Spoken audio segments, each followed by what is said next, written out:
স্বাগতম সবাইকে। Hello everyone, আজকে আমরা চলে এসেছি আবার একটা নতুন ভিডিও নিয়ে। যে ভিডিওতে আমরা আলোচনা করব ক্লাস 10-এর গুরুত্বপূর্ণ একটা চ্যাপ্টার, যার নাম হচ্ছে ভেদ বা ভ্যারিয়েশন। এটা মূলত তোমাদের কোষে দেখি 13। তো এই চ্যাপ্টারটাই আমাদের যে মাধ্যমিকের গণিতের জন্য খুবই গুরুত্বপূর্ণ এবং এটা হচ্ছে পার্ট 1 ভিডিও। এই ভিডিওতে আমরা বিস্তারিতভাবে কোষে দেখি 13 করার জন্য যে সমস্ত কনসেপ্টের প্রয়োজন পড়বে সমস্ত কনসেপ্ট আমরা খুবই সুন্দরভাবে বুঝব এবং পরবর্তীতে 13 দাগের কিছু অঙ্ক আমরা করে দেখব। তো চলো ক্লাসটা শুরু করা যাক। তো প্রথমত বলে রাখা ভালো যে এই যে চ্যাপ্টারটি ভেদ, একে ইংরেজিতে কী বলা হয়ে থাকে? ইংরেজিতে বলা হয়ে থাকে ভ্যারিয়েশন। আমরা বিভিন্ন রকমের কাজ করি, যেমন ধর উদাহরণস্বরূপ বলে দিয়েছে কোথাও স্কুল যায়, কোথাও বাজার, কোথাও হাসপাতাল, কোথাও ডাক্তারখানা, নদী, সমবায় সমিতি, বড় পুকুর, চাষের জমি ইত্যাদি আছে নির্দেশ করে একটি রাস্তার মানচিত্র তৈরি করব এবং আমাদের ক্লাবের ঘরের সামনে একটি বোর্ড আটকে রাখবো। তো বিভিন্ন রকমভাবে তুমি বোর্ড তৈরি করতে পারো, বিভিন্ন রকমের খেলাধুলো এটা ওটা করতে পারো। তো এই সব কাজগুলো করার ক্ষেত্রে আমাদের বাস্তবিক জীবনে ভেদ কতটা গুরুত্বপূর্ণ বা কি কাজ করে সেটা সম্পর্কে আমরা বিস্তারিত জানবো এখানে, এবং ভেদ কয় প্রকার সেগুলো বিস্তারিত জানবো। তো প্রথমত যদি আমরা ভালো করে লক্ষ্য করি, ভেদ বা ভেরিয়েশন বলতে গেলে মূলত ভেদ বা ভেরিয়েশন হচ্ছে দুই প্রকারের। কি একটা ভেদ বা ভেরিয়েশনের প্রথম অংশটাকে বলা হবে কি সরল ভেদ, সরল ভেদ, এবং দ্বিতীয় যে অপর একটা আছে সেটাকে বলা হবে কি ব্যস্ত ভেদ। আচ্ছা, সরল ভেদ ব্যস্ত ভেদ আমরা যদি একটু উদাহরণ সহযোগে বুঝতে চাই তাহলে কেমন হবে? আমি তোমাকে উদাহরণ সহযোগে দিচ্ছি। আমরা ছোটোবেলায় ঐকিক নিয়মের অঙ্ক করেছিলাম। ঐকিক নিয়মের অঙ্কগুলো কেমন হয়ে থাকে? যেমন ধরো আমি যদি বলি এদিকে এক পাশে কী থাকে জন, অপর পাশে কী থাকে দিন, তাই তো? তো আমরা যদি ভালো করে দেখি বা আমরা যদি দিনের বদলে অন্য একটা নিই, যেমন ধরো দিনের বদলে নিলাম যে চকলেট বা রুটি নিলাম। আচ্ছা, এখানে আমাদের জানা যে বিষয় সেটা হচ্ছে, দেখো জন রয়েছে আর রুটি রয়েছে। তো আমি ভেবে নিলাম 5 জন আছে। তো 5 জন যদি থাকে তাহলে নিশ্চয়ই সেখানে কতগুলো, হয়তো 2টো করে রুটি খেলে 10টা রুটি হবে।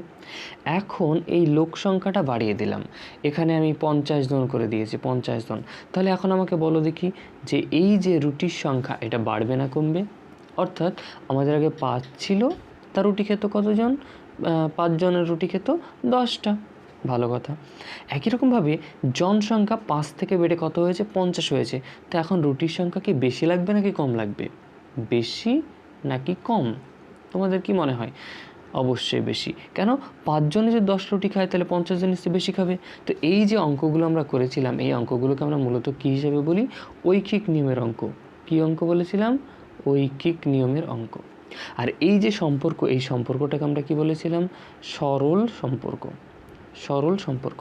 এই ঠিক সরল সম্পর্কের মতো একটা সম্পর্ক হচ্ছে ভেদের ক্ষেত্রে, সেটা হচ্ছে সরল ভেদ। কী জিনিস সেটা? দেখো বলা হচ্ছে যদি আমরা এক্স এবং ওয়াই, যদি এক্স ও ওয়াই সরল ভেদে থাকে বলে আমরা বিবেচনা করি, তাহলে লিখব এক্স ভেরিয়াস ওয়াই, মানে এক্স ভেরিয়াস ওয়াই। অর্থাৎ এক্স যদি বাড়ে ওয়াইও বাড়বে।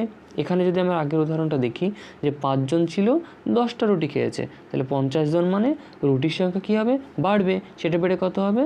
500 হবে, তাই তো? তো এখন বিষয়টা যেটা দাঁড়িয়েছে যে সেটা হচ্ছে যে আমরা যখনই এই অঙ্কগুলোতে দেখব যে একটা যদি বেশি হয় তখন অপর একটা বাড়ছে, একটা বাড়লে অপর একটা বাড়ে, তখন সেই সম্পর্কটাকে আমরা জানি সরল সম্পর্ক বলে। ঠিক একই রকমভাবে এই ভেদের ক্ষেত্রেও কিন্তু একই জিনিস আমরা লক্ষ্য করতে পারবো। যেমন ধরো আমরা যদি লিখি যে এক্স বাই, এবং সবচেয়ে মজার যে বিষয়টা হচ্ছে আমরা যখন এই আলোচনাগুলো করব সেগুলো প্রথমে এক্স বাই ওয়াই আকারে যদি প্রকাশ করি, তাহলে যদি আমরা কে পাই? এক্স বাই ওয়াই আকার বলতে কি বোঝায়? এক্স অর্থাৎ হচ্ছে লব, এক্স মানে কি লব, আর ওয়াই মানে হচ্ছে হর। তার মানে লব বাই হর আকারে যদি প্রকাশ করি, তখন আমরা দেখব ধ্রুবক সংখ্যা, অর্থাৎ একই সংখ্যা বারবার ঘুরে ফিরে আসছে। তখনই আমরা বলবো এক্স এবং ওয়াইয়ের মধ্যে কি আছে? সরল ভেদে আছে। এবং লেখা হবে কি দিয়ে? X various Y. এবং এইখানে যে কে নেওয়া হয়েছিল একে বলা হবে অশূন্য ধ্রুবক, বা এই অশূন্য ধ্রুবকটিকে বলা হবে ভেদ ধ্রুবক বা ভেরিয়েশন কনস্ট্যান্ট। আশা করি এতটুকু বোঝা গেছে। এখন যদি আমরা একটু ভালো করে ভাবনা চিন্তা করার চেষ্টা করি যে ব্যস্ত ভেদটা কী, তাহলে আমরা জাস্ট আগের উদাহরণটা ফিরে যাই। এখানে যদি তোমার মনে করো জন রয়েছে, কি রয়েছে, জন, এখানে ধরো তোমার জন, আর রয়েছে দিন, অর্থাৎ যে 5 জন লোক যদি কাজ করে, কতজন লোক কাজ করবে, 5 জন লোক যদি কাজ করে একটা বাড়ি 10 দিনে তৈরি করতে পারে। তো আমি এখানে 50 জন লোক যদি নিয়ে আসি একটা বাড়ি তৈরি করতে, তাহলে সময়টা বেশি লাগবে নাকি কম লাগবে বলো দেখি? সময়টা কিন্তু কম লাগবে, কেননা লোক সংখ্যা যেহেতু বেড়ে গেছে, 5 জন থেকে বেড়ে গেছে 50 জন, তাহলে 50 জন লোকে তো কাজ বেশি করবে, আর যত বেশি কাজ করবে তত দিন সংখ্যা কী হবে, কম লাগবে, আগে যা লাগতো তার থেকে কম লাগবে। এই যে হিসাব, এটাও কিন্তু আমরা ঐকিক নিয়মে শিখেছিলাম। আর এই ঐকিক নিয়মের অঙ্কগুলোকে আমরা যেমন তখন করেছিলাম কি ব্যস্ত সম্পর্ক, ঠিক তেমনই বর্তমানে আমরা যে ভেদ পড়ব সেই ভেদের ক্ষেত্রেও একটা নিয়ম আছে, সেই নিয়মটাকে কি বলা হবে, ব্যস্ত ভেদ। তো আসলে দেখি ব্যস্ত ভেদটা আসলে কি। দেখো, যদি ব্যস্ত ভেদের কথা বলতে হয় তখন আমাদেরকে কিন্তু যেমন সরল ভেদের ক্ষেত্রে আমরা কি দেখেছিলাম, এক্স বাই ওয়াই আকারে লিখলে কে পাচ্ছি, কিন্তু ব্যস্ত ভেদের ক্ষেত্রে আমাদের এক্স ওয়াই গুণ আকারে লিখতে হবে। কী করে লিখবো, এক্স ওয়াই পরস্পর গুণ আকারে থাকবে। আর যদি পরস্পর গুণ আকারে থাকে এবং প্রত্যেকটা সংখ্যা এক্স এবং ওয়াইকে গুণ করার পর একটা ধ্রুবক সংখ্যা পাচ্ছি, তখন সেটাকে বলবো যে এক্স এবং ওয়াই আছে ব্যস্ত ভেদে। কোথায় আছে না, তো ব্যস্ত ভেদে। একে বলা হয় ইনভার্স ভেরিয়েশন। এখন মজার বিষয় হচ্ছে যে এটাকে যদি আমরা লেখার চেষ্টা করি, কিভাবে লিখব, যে এক্স ওয়াই সমান যদি আমরা কে দিই, তাহলে বা আমরা কি লিখতে পারবো, দেখো X equal to K by Y. এখন এই কেটাকে যদি আমরা তুলে দিই, তাহলে এক্স ভেরিয়াস 1 বাই ওয়াই। এই যে সম্পর্ক, এই সম্পর্কটাকে আমরা কি বলে রাখবো, এই সম্পর্কটাকে বলবো ব্যস্ত সম্পর্ক। আর আমরা লক্ষ্য করব যে এখানে একটা কে রয়েছে, এই কেটাকে বলবো ভেদ ধ্রুবক বা ভেরিয়েশন কনস্ট্যান্ট। তার মানে আশা করি আমাদের ব্যস্ত ভেদের সম্পর্ক কেমন হওয়া উচিত এবং সরল ভেদের সম্পর্ক কেমন হওয়া উচিত, এ বিষয়ে আমাদের কোনো প্রশ্ন না থাকা উচিত, কারণ আমরা ইতিমধ্যে জেনে গেছি।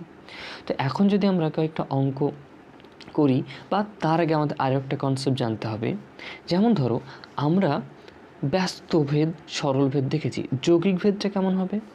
মনে করো একটা রাশি আছে, চলরাশি, যেগুলো হচ্ছে যেমন এক্স ওয়াই জেড, এগুলো হচ্ছে সব চলরাশি।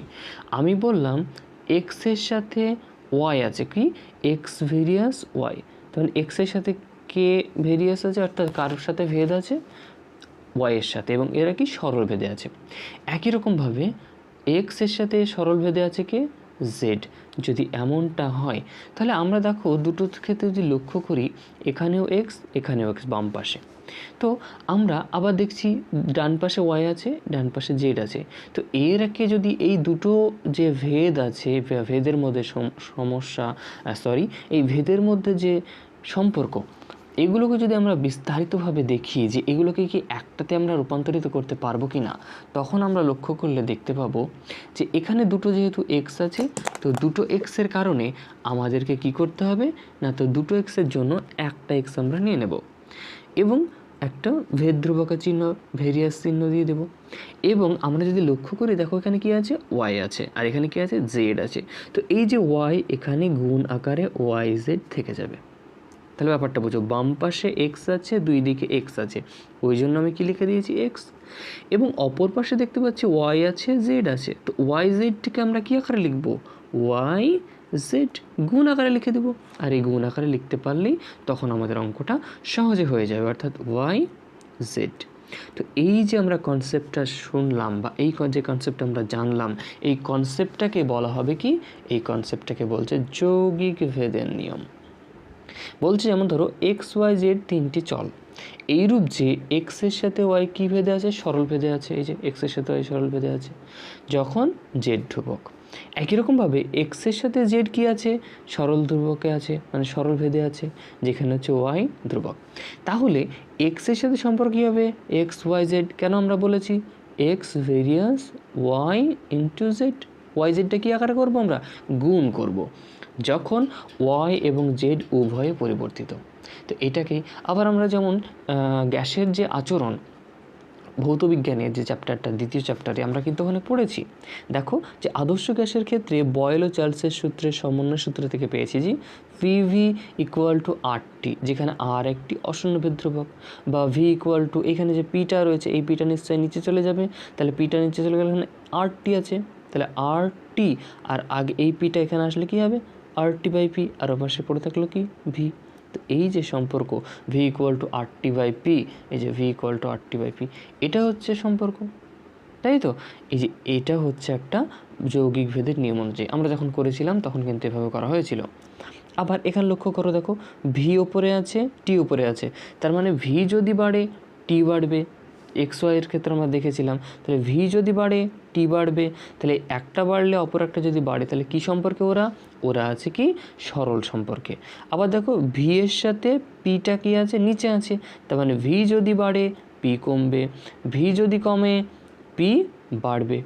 এই যে সম্পর্ক এটাকে কি বলবো, এই দুটোর মধ্যে ব্যস্ত সম্পর্ক, অর্থাৎ ভি আর টি এর মধ্যে সরল সম্পর্ক এবং ভি আর পি এর মধ্যে হচ্ছে ব্যস্ত সম্পর্ক।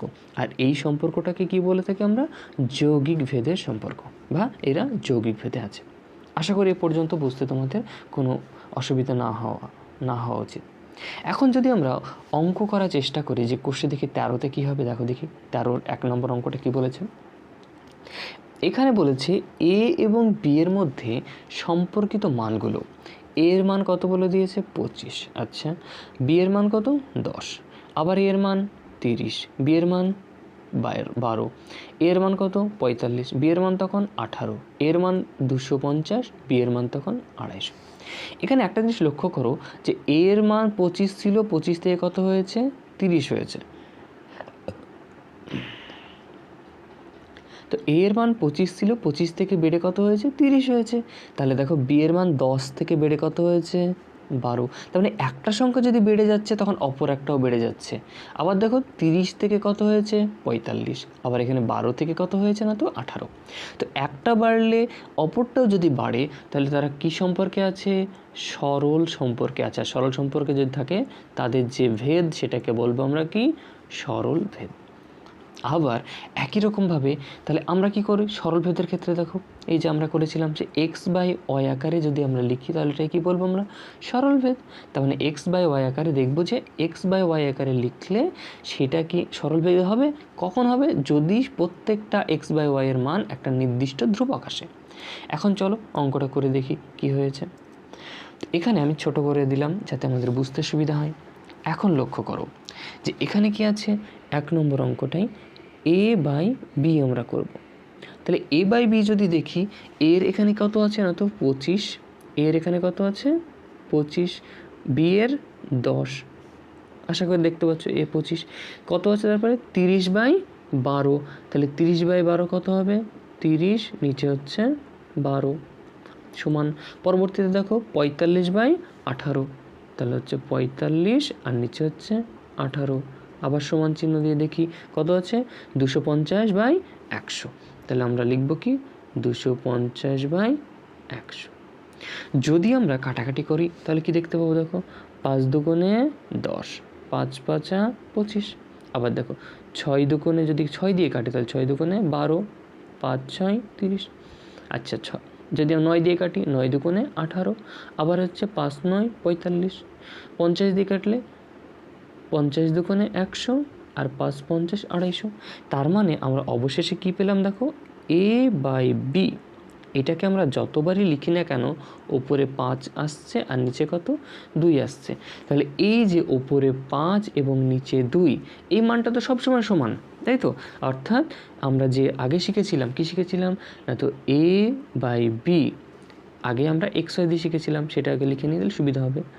এক্স বাই ওয়াই এইটা কি হবে না তো কে হবে, অর্থাৎ এখানে যে ধ্রুবকটি সেটা বারবার একই জিনিস আসবে, যেটা প্রত্যেকটা ক্ষেত্রে আমরা কত দেখতে পাচ্ছি 5/2। তাহলে লক্ষ্য করো এটা কি সম্পর্কে আছে, তাহলে এখানে আমরা কি লিখব কি এখানে এ ও বি সরল সম্পর্কে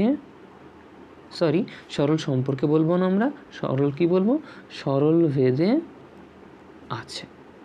এই হচ্ছে আমাদের অঙ্ক। এবং বলেছে যদি স্বর কোন ভেদে আছে সেটা আমাকে নির্ণয় করে বলো, এবং যদি থাকে ভেদ ধ্রুবকের মান কত। তাহলে আমরা যদি ভালো করে দেখার চেষ্টা করি তাহলে লক্ষ্য করো এইখানে যেটা থাকবে সেটাই তো ভেদ ধ্রুবক কে। তাহলে এখানে কে এর বদলে কত আছে 5/2। তাহলে এখানে খুবই স্বাভাবিক ব্যাপার যে নির্ণয় ভেদ ধ্রুবক, অতএব ভেদ ধ্রুবক কী হবে, ভেদ ধ্রুবক যদি আমরা লিখি তাহলে ভেদ ধ্রুবকের মান বা কি আমরা দিতে পারি আবার নাও দিতে পারি, সেটা হচ্ছে 5/2। ব্যাস, পুরো অঙ্ক কমপ্লিট। তাহলে আশা করি 1 নম্বর অঙ্কটায় তোমাদের কোনো অসুবিধা হবে না। আবার যদি আমি এটাকে একবার রিপিট করে দিই তাহলে তোমাদের বুঝতে সুবিধা হবে। দেখো প্রথমে কি করেছি, আমরা সরল সম্পর্কে জানি যে x/y আকারে লিখতে হয়, একটা সংখ্যা যদি বাড়ে অপরটাও বাড়তে হবে।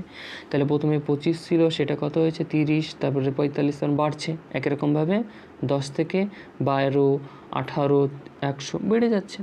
তো আমি কি করলাম, a/b বের করে নিলাম। তাহলে a/b মানে 25/10, 30/12, 45/18, 250/100। এখন প্রত্যেকটা যদি কাটি আমরা কত পেয়েছি 5/2। তাহলে কোনো দুটো সংখ্যাকে আমরা এভাবে ভাগ করে দিলাম, দুটো যে মান সেটাকে যদি x এবং y-কে ভাগ করে দিয়ে একটা ধ্রুবক পাই, অর্থাৎ প্রত্যেক ক্ষেত্রে একই মান পাই, তখন তারা কী সম্পর্কে থাকে, তারা থাকে সরল ভেদে। তারা কিসে থাকে, সরল ভেদে। এবং এইখানে যে কেটা রয়েছে, এই কে এর মানটা কি পাচ্ছি আমরা 5/2। এই যে কে এর মানটার সাথে লক্ষ্য করো 5/2, অর্থাৎ ভেদ ধ্রুবকের মান কত 5/2। চলো আমরা দ্বিতীয় অঙ্কটা করে দেখি। দেখো দ্বিতীয় অঙ্কটার ক্ষেত্রে আমাদেরকে একটু মাথায় রাখতে হবে যেখানে কটা চল দেওয়া আছে, দুটো, x এবং y। তো x এর মান আমি দেখতে পাচ্ছি 18, 18 থেকে কত হয়েছে 8, তার মানে বেড়েছে না কমেছে, আচ্ছা কমেছে। পরবর্তী লক্ষ্য করো 18 থেকে কত হয়েছে 12, তাহলে বেড়েছে। আবার দেখো কমেছে। তো এই যে কমেছে, বেড়েছে, বেড়েছে, কমেছে, সবগুলোর ক্ষেত্রে কিন্তু একই রকমের হচ্ছে।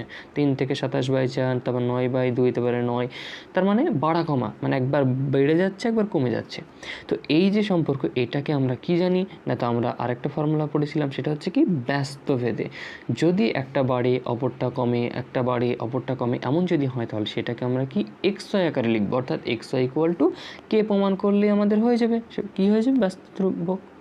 তাহলে লক্ষ্য করো যদি আমরা দেখি এখানে দেখো যে 2 নম্বর যে অঙ্কটা রয়েছে, সেই 2 নম্বর অঙ্কে xy আমরা লিখতে চাইছি। তাহলে xy যদি লিখে কি পাবো আমরা, তাহলে দেখো 18 গুণ 3 সমান 18/3। কেননা দেখো এই যে 18 আমি গুণ করব, তাহলে x এর মান 18 আর বাকিটার মান হচ্ছে 3। এবার কত হবে 8 গুণ 27/4, তার মানে 8 গুণ 27/4 মানে এই যে 8 গুণ 27/4, জায়গা নেই পাশে আমি লিখছি। আবার যদি আমরা লক্ষ্য করে দেখো 12/9, কত আছে 12/9, তাহলে লিখে নেব 12/9, বা এখানে তো আমরা গুণ করব, তো ওই জন্য আমরা ভাগ করব না, তাহলে 12 × 9/2। আবার যদি লক্ষ্য করো দেখো কত আছে না, তো 6/9, অর্থাৎ 6, 6 × 9। এখন লক্ষ্য করো যদি আমরা কাটাকাটি করি কি হবে, বা কাটাকাটি হবে না, সরাসরি গুণ করো, তাহলে এই গুণটা করলে কি হবে xy সমান 3 18 54। আচ্ছা আবার এখানে দেখো 4 দিয়ে কাটলে কত হবে 2, তাহলে 27 দুগুণে যদি আমরা ভালো করে দেখি 27 দুগুণে কত হবে, যদি গুণ করি 27 দুগুণে সেই 54। আবার লক্ষ্য করো কি আছে না, তো 2 দিয়ে কাটলাম তাহলে 6, তাহলে 6 9 54। আবার দেখো এখানে 6 9 54, তার মানে প্রত্যেক ক্ষেত্রে 3কে 18 দিয়ে গুণ করি, কিংবা 27কে 2 দিয়ে গুণ করি, কিংবা 6কে 9 দিয়ে গুণ করি, কিংবা 6কে 9 দিয়ে গুণ করি, প্রত্যেক ক্ষেত্রে আমরা মান কত পাচ্ছি 54। অর্থাৎ এর থেকে আমরা কি বুঝতে পারছি, অর্থাৎ xy এর মান হচ্ছে 54। আর আমরা জানি xy = যদি কে লিখতে পারি, xy = যদি কে লিখতে পারি, তাহলে এরা কোন ধ্রুবকে আছে বা কোন সম্পর্কে আছে, এরা আছে ব্যস্ত ভেদে। তাহলে এখানে লক্ষ্য করো, তাহলে এখানে আর তো আমরা পরিষ্কারভাবে লিখে নিতে পারি যে x এবং y, x ও y এরা ব্যস্ত ভেদে আছে। কোন ভেদে আছে, ব্যস্ত ভেদে আছে। কেন? এই ব্যস্ত ভেদে থাকার একটাই কারণ, সেটা হচ্ছে কি না, তো এদের যে গুণফল x এবং y এর গুণফল সেটা কত, কে একটা নির্দিষ্ট সংখ্যা। আর নির্দিষ্ট সংখ্যাটা দেখো এখানে কি লেখা আছে, এখানে কে, একই রকমভাবে ওইটা কি 54 আছে, অর্থাৎ কেটা এবং 54 দুটোই তো এক, এবং এটাকে কি বলে থাকি আমরা, এটাকে আমরা বলে থাকি ভেদ ধ্রুবক। অতএব ভেদ ধ্রুবকের মান কত, দেখো ভেদ ধ্রুবকের মান সমান হচ্ছে, কে আমরা ব্র্যাকেটে লিখে দিতে পারি, অথবা কে না লিখতে পারি, তাহলে কত হচ্ছে 54। তো এই হচ্ছে অঙ্ক। যদি দুটোকে গুণ করি, গুণ করে একটা নির্দিষ্ট সংখ্যা বারবার আসে, প্রত্যেক ক্ষেত্রে আসে, তখন তাদের মধ্যে কি সম্পর্ক বলবো, ব্যস্ত সম্পর্ক। আর ব্যস্ত সম্পর্ক পাওয়ার পরে দেখবো এখানে কে থাকে, কে এর বদলে যেহেতু 54 আছে, তার মানে ভেদ ধ্রুবক কে এর মান কত হচ্ছে 54। এই হচ্ছে আমাদের ভেদ সম্পর্কে যত কনসেপ্ট বা ধারণা, এবং সেই সম্পর্কে কষে দেখি 13 বেশ কিছু অঙ্ক। আশা করি তোমাদের বুঝতে অসুবিধা হয়নি। তো এই রকমই ভিডিও পেতে, সেটা হতে পারে ম্যাথামেটিক্স বা গণিত, অথবা বিজ্ঞান, ভৌতবিজ্ঞান, জীবনবিজ্ঞান, তো এই সম্পর্কে জীবনবিজ্ঞান, ভৌতবিজ্ঞানের বিভিন্ন লেকচারগুলো বা ফ্রি ক্লাসগুলো করতে তোমরা কিন্তু এই ম্যাথ সিজন এডুকেশন অ্যাপ্লিকেশনটিকে ডাউনলোড করবে পরবর্তীতে, এবং এখন আপাতত সাবস্ক্রাইব করে রেখে দেবে যাতে করে, এবং নোটিফিকেশান আইকনটা অন করে দেবে যাতে করে পরবর্তীতে যতগুলো ভিডিও আমি আপলোড করি সমস্ত ভিডিওগুলো তুমি পেয়ে যেতে পারো। আর তোমরা যদি আরও স্পেশালি আমাদের সাথে কানেক্টেড হয়ে থাকতে চাও, তাহলে আমাদের ইউটিউব চ্যানেলটি ভিজিট করবে, এবং আমাদের হোয়াটসঅ্যাপ গ্রুপের লিঙ্ক দেওয়া আছে, এবং টেলিগ্রাম চ্যানেলে বিভিন্ন নোটসপত্র পাওয়ার জন্য তোমরা সেখানে ভিজিট করতে পারো। আশা করি তোমাদের ভিডিওটা ভালো লেগেছে। সো সি ইউ, পরবর্তী ক্লাসে আবার দেখা হচ্ছে তোমাদের সাথে। Thank you.